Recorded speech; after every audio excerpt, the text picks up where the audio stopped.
Hindi, iba na yung amoy na rosa eh.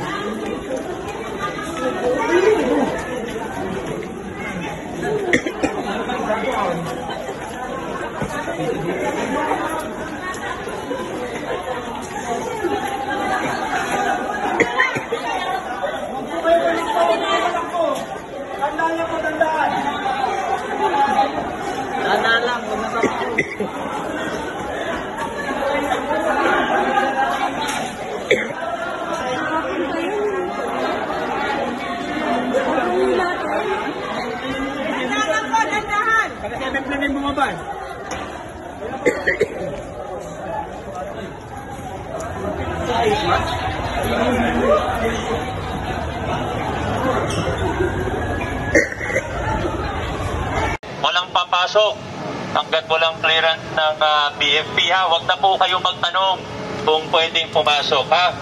Maraming salamat po. Yung mga pwede na umuwi, Wala na po tayong operations ng City Hall buong araw po. Essential personnel na lang po ang mag-stay. Hayaan nyo na po muna yung mga gamit nyo sa loob. Safe naman po yan. Wala naman tao sa loob.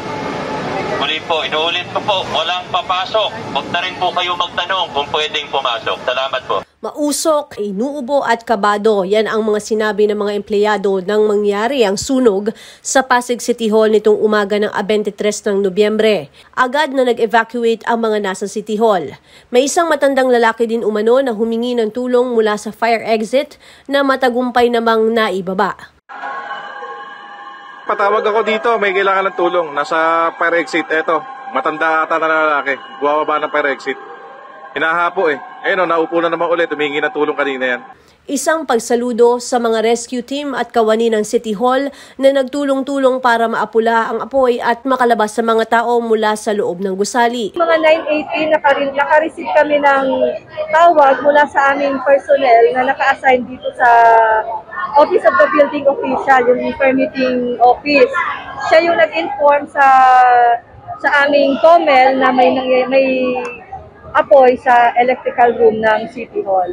So, yung fire code is 918 and then ang ating mga Central Fire Station Commander ay nag-proceed dito and at 9:20 fire out yung ating sunog. Fire out siya. Yes, first alarm siya and then fire out up ng 9:20. Ang sunog ngayon ay under investigation pa. Sa ngayon ay inaayos namin paano namin yung recovery ng area.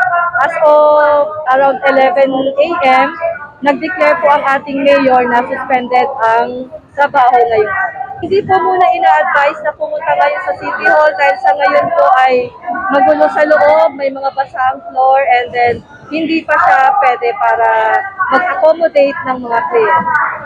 Tinatry po ng engineering at building maintenance office natin na ma-restore agad yung kuryente.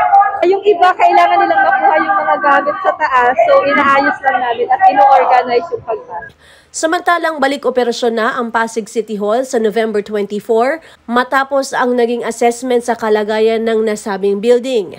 Payo ng City Hall sa senior citizens at persons with disability na kailangan mag-transact sa City Hall lalo na sa mga mas mataas pang palapag sa second floor na ipagpaliban muna ito dahil pansamantalang hindi magagamit ang mga elevator at ang mga air conditioning unit. Ako si Luan Peñano para sa latest ng iNews Pasig.